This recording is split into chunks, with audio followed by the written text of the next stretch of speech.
Selanjutnya, kita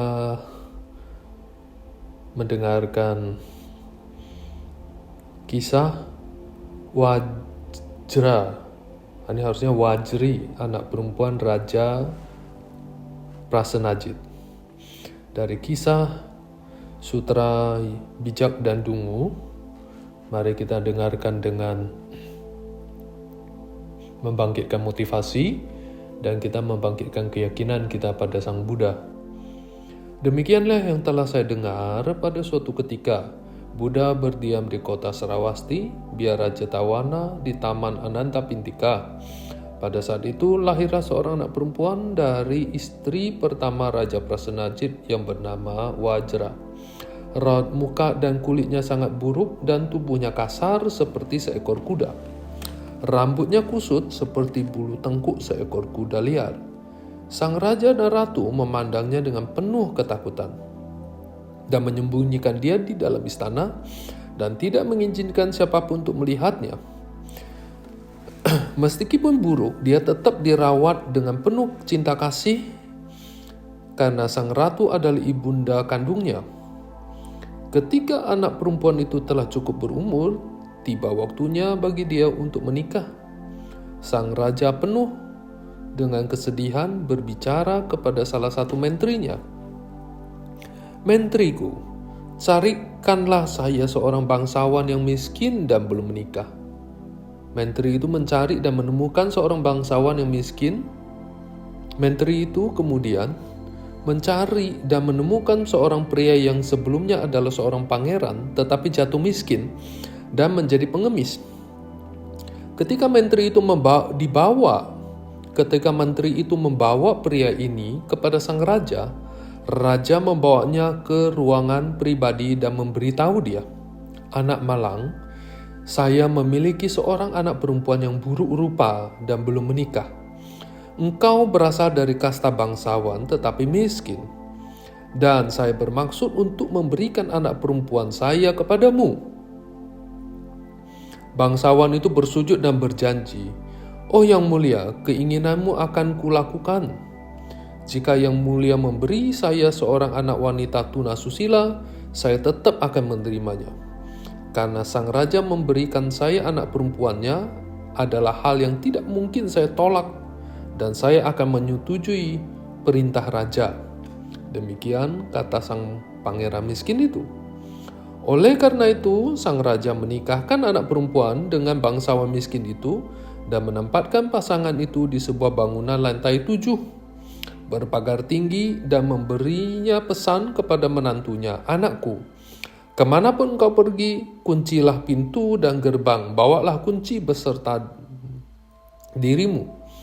Periksalah semua gerbang sehingga tidak ada satu orang asing pun yang dapat melihat anak perempuanku yang buruk rupa." Memberikan segala kebutuhan barang dan perlengkapan yang dibutuhkan, sang raja membuat menantunya seperti pangeran yang kaya raya. Setelah beberapa waktu, sang pangeran bersama istri diundang di sebuah pernikahan salah satu pangeran. Ketika dia tiba tanpa istri, semua orang bertanya mengenai hal ini. Istrinya pastilah sangat cantik atau sangat buruk, sehingga ia tidak pernah membawa istrinya kemanapun dia pergi. Kita akan menjebak dia dan menemukan apa yang benar. Kita akan membuat dia menjadi mabuk, mencuri kuncinya, dan mengirim 5 orang untuk melihat putri itu. Pada saat itu putrinya berpikir, "Karena perbuatan buruk yang lalu, saya dilahirkan begitu buruk dan harus tinggal di ruang gelap. Tidak pernah melihat matahari atau orang lain, tidak pernah bertemu dengan orang lain, merasakan penderitaan seperti ini. Sekarang Buddha kini tinggal di dunia dan dia membebaskan semua makhluk yang menderita dari penderitaannya." Bersujud di hadapan Buddha dari jauh, dia berdoa dengan sungguh-sungguh, "Bagawan dengan penuh welas asih, tunjukkanlah keberadaan saya di masa lampau, saya mohon padamu." Buddha dengan segala segera mengetahui keinginan putri itu yang berapi-api dan muncul kepadanya. Hanya menunjukkan cahaya dari rambut atau usnisannya. Ketika putri itu melihat, dia bermudita, percaya, dan pikirannya menjadi benar-benar murni. Karena pikirannya telah menjadi murni, rambutnya menjadi lembut dan hitam. Kemudian Buddha menampakkan wajahnya kepada putri itu. Dan ketika putri itu melihatnya lagi, dia bermudita cita, dan karena percaya, ini wajahnya menjadi cantik dan menarik. Dan kekasaran dan keburuk rupanya pun hilang. Kemudian Sang Buddha menampakkan bagian atas tubuhnya dikeliling dengan cahaya emas.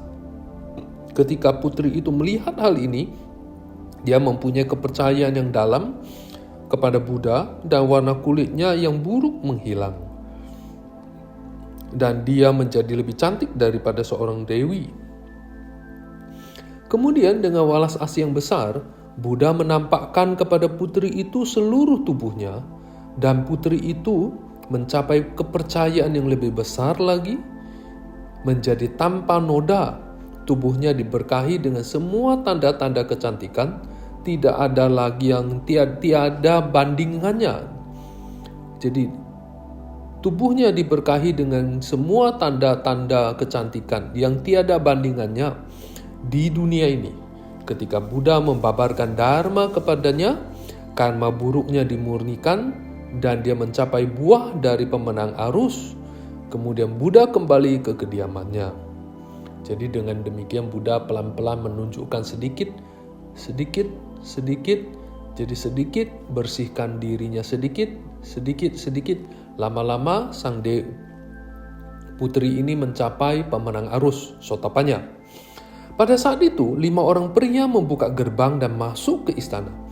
Melihat kecantikannya yang tiada banding, mereka saling berkata sesama lain. Karena dia sangat cantik sehingga pangeran menyembunyikan dia dan tidak menunjukkan dia kepada siapapun.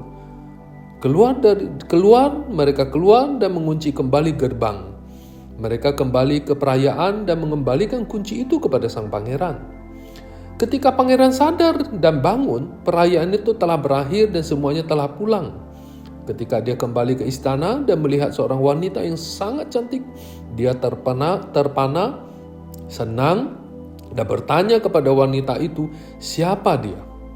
Ketika wanita itu memberitahu bahwa dia adalah istrinya, dia berseru, tidak seharusnya engkau buruk rupa, apa yang menyebabkan engkau menjadi begitu menarik? Putri itu menjawab, itulah disebabkan karena saya telah melihat Buddha sehingga saya menjadi cantik. Kemudian dia menjelaskan apa yang terjadi dan mengungkapkan keinginannya untuk melihat ayahnya sang raja. Ketika sang pangeran pergi kepada raja dan memberitahu apa yang dikatakan oleh sang putri, sang raja memotong dan berkata kepadanya, kembalilah segera dan jagalah pintu dan janganlah membiarkan dia keluar. Sang menantu berseru, tetapi yang mulia, dengan berkah walas asih Buddha, putrimu menjadi cantik dan menarik seperti para dewi. Raja mengatakan, jika hal ini benar, maka kembali segera, bawalah putriku kepadaku. Sang pangeran kembali ke istana, membawa istrinya dengan kereta yang telah dihiasi dengan cantik, membawanya kepada sang raja dan memperlihatkan bahwa putrinya telah benar-benar menjadi cantik dan bahagia. Kemudian sang raja, ratu, putri, menantu semuanya pergi kepada Buddha, bersujud di bawah kakinya, duduk di satu kursi, dan raja prasenajit berlutut dengan lutut kanan dan beranjali, berbicara kepada Buddha, yang mulia, Bhagawan. Perbuatan bajik apa yang telah dilakukan sehingga putriku lahir di kasta tinggi dengan kemakmuran, dan perbuatan buruk apa yang menyebabkan dia terlahir buruk rupa, rambut dan kulitnya seperti rambut dan kulit binatang? Apa yang menyebabkan semua ini? Buddha menjawab, yang mulia raja, ini disebabkan oleh perbuatan buruk di masa lampau sehingga ia menerima kedua hal ini. Yang mulia, di masa lampau ada seorang berumah tangga di tanah Benares yang sangat makmur. Semuanya miliknya dia berikan kepada seorang praceka Buddha. Tubuh Praceka Buddha ini kasar dan buruk dan warna kulitnya sangat buruk. Setiap hari ketika dia datang ke rumah tangga itu, anak perempuan rumah tangga itu menghina dan bertanya kepada ayahnya apa yang dia lakukan dengan seorang seburuk rupa itu. Suatu ketika Praceka Buddha itu datang ke rumah, menerima persembahan dan berdoa sehingga dia mencapai nirwana. Kemudian sebagai keuntungan telah memberikan persembahan, dia melayang, mengeluarkan api, membuat air keluar dari badannya, duduk dan berbaring di angkasa, dan muncul dalam 4 penjuru cakrawala ini, dan keajaiban yang lain yang dia tampilkan untuk perumah tangga itu dan teman-temannya. Turun dari langit, ia memasuki rumah tangga itu, dan perumah tangga itu bergembira. Anak perempuan itu melihat semua itu, menyesal telah menghina Praceka Buddha itu dan meminta maaf. Yang mulia, saya mengakui kesalahanku dengan telah menghina dengan kebodohan dan dengan kata-kata yang tidak pantas. Semoga saya dimaafkan. Praceka Buddha berkata, engkau dimaafkan. Yang mulia, putrimu adalah anak perempuan itu. Pada saat itu, karena dia telah menghina Praceka Buddha dengan pikiran tidak baik, ia lahir buruk rupa. Ketika dia melihat keajaiban itu, dia menyesal dan mengakui, kemudian memberi persembahan. Dia menjadi cantik dan diberkahi dengan pikiran yang baik. Karena dia membuat persembahan kepada Praceka Buddha, dimanapun dia dilahir kembali, dia akan terlahir di kasta tinggi dengan kemakmuran dan pada akhirnya akan bebas sepenuhnya. Kemudian, yang mulia, seseorang seharusnya tidak meremehkan atau menghina orang lain tanpa memandang status seseorang, tetapi menjaga diri dari perbuatan dan perkataan jelek. Setelah mendengar Buddha mengajar hukum sebab akibat dengan kepercayaan, Raja Pasenjadit dan orang-orang bersamanya memperoleh realisasi. Beberapa menjadi pemenang arus, beberapa menjadi arhat. Beberapa selanjutnya membawa pikiran pencerahan sejati, beberapa memasuki alam tanpa kelahiran kembali. Sang raja dan semua yang hadir setuju memuji apa yang telah diajarkan Buddha. Nah, apa yang kita dapat petik dari kisah ini? Kisah ini sederhana sekali. Perbuatan tertentu mengakibatkan akibat tertentu dan itu bisa hadir pada saat yang bersamaan. Kita seharusnya tidak memandang dengan pikiran buruk kepada siapapun. Dan kisah seperti ini sepertinya sering kita mendengar, kita sering lihat dari dongeng-dongeng, dari kisah-kisah Buddhis melalui tradisi Cina, tradisi apapun. Satu hal yang harus selalu kita pegang adalah berbuat baik menghasilkan baik, berbuat buruk menghasilkan buruk. Dengan demikian, maka setiap tindakan kita selalu kita menginginkan perbuatan baik.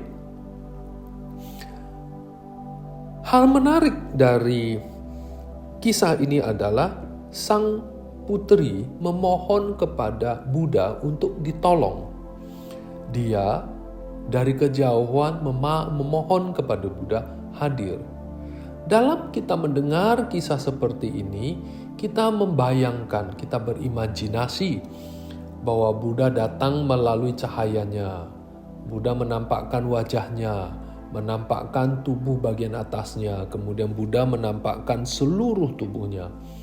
Dalam ruang gelap istana di lantai ke-7 di sebuah bangunan yang dibuat untuk mengurung putri itu. Karena memiliki keyakinan, dia bisa melihat Buddha. Karena dia memiliki keyakinan, dia bisa memohon kepada Buddha. Dan menariknya adalah putri ini membawa keyakinan ini dari masa lampau. Ada orang-orang di masa sekarang tidak bisa melihat Buddha. Dia bahkan tidak memiliki keyakinan kepada Buddha. Jadi artinya bahwa dia tidak membawa ini dari masa lampau. Keyakinan sesuatu yang baik, pikiran baik itu tidak jatuh dari langit. Barang-barang seperti ini tidak jatuh serta-merta muncul di pikiran kita. Ini bukan sebuah hadiah yang bisa kita dapat ketika lahir di suatu tempat. Semua barang itu adalah sesuatu yang kita bawa, kita tumbuhkan, kita bangkitkan. Kalau kelahiran ini kita tidak membangkitkan, kalau kelahiran ini kita tidak menumbuhkan, kalau kelahiran ini kita tidak mengembangkan pikiran-pikiran keyakinan, kepercayaan pada hukum karma, tidak percaya pada Triratna, tidak membangkitkan keyakinan pada Triratna, pada Buddha, ya kelahiran akan datang tidak akan pernah bisa muncul dan tidak membuat kita bisa muncul dan bertemu dengan Triratna. Sederhana sekali. Jadi tolong jangan naif bahwa saya lahir di suatu tempat, saya lahir jadi anak orang tertentu, pasti saya punya keyakinan. Barang-barang seperti ini itu tidak jatuh dari langit. Itu bukan hadiah yang bisa kita dapat dari kelahiran ini tanpa sebab. Segala sesuatu bisa punya sebab. Oleh karena itu, pertanyakanlah pada diri kita punya kualitas apa? Kualitas apa yang kita miliki sehingga kita bisa membawa ke kelahiran yang akan datang? Ya, setidaknya kita bertanya, apakah saya punya keyakinan pada Guru Triratna? Apakah saya punya kepercayaan pada Triratna? Percaya pada hukum karma? Percaya pada hukum sebab akibat? Dalam kehidupan sehari-hari, kita bisa berjumpa dengan banyak orang tertentu, meskipun dia lahir di lingkungan non-Buddhis, tapi di benaknya selalu mengatakan saya mau cari Buddha, saya percaya pada Buddha, saya percaya pada hukum karma, saya mau menempuh jalan Dharma. Dia akan datang. Seperti itu. Tetapi bagi kita yang sehari-hari lahir dari lingkungan Buddhis, apakah kita pernah mempertanyakan kualitas keyakinan kita seberapa banyak, kualitas kepercayaan kita pada hukum karma berapa banyak, berapa kualitas bajik yang kita miliki, pikiran macam apa yang kita punya, sehingga semua itu kita bisa bawa ke masa yang akan datang. Jika tidak, ya itu kita tidak akan bisa memperolehnya di masa yang akan datang. Jadi hal-hal seperti ini itu bukan hadiah jatuh dari langit atau sesuatu yang bisa kita petik begitu saja di masa yang akan datang, di suatu kelahiran. Itu harus kita tumbuhkan, kita kembangkan, dan kita bawa. Nah, renungkanlah hari ini baik-baik, kita sampai pada kisah selanjutnya.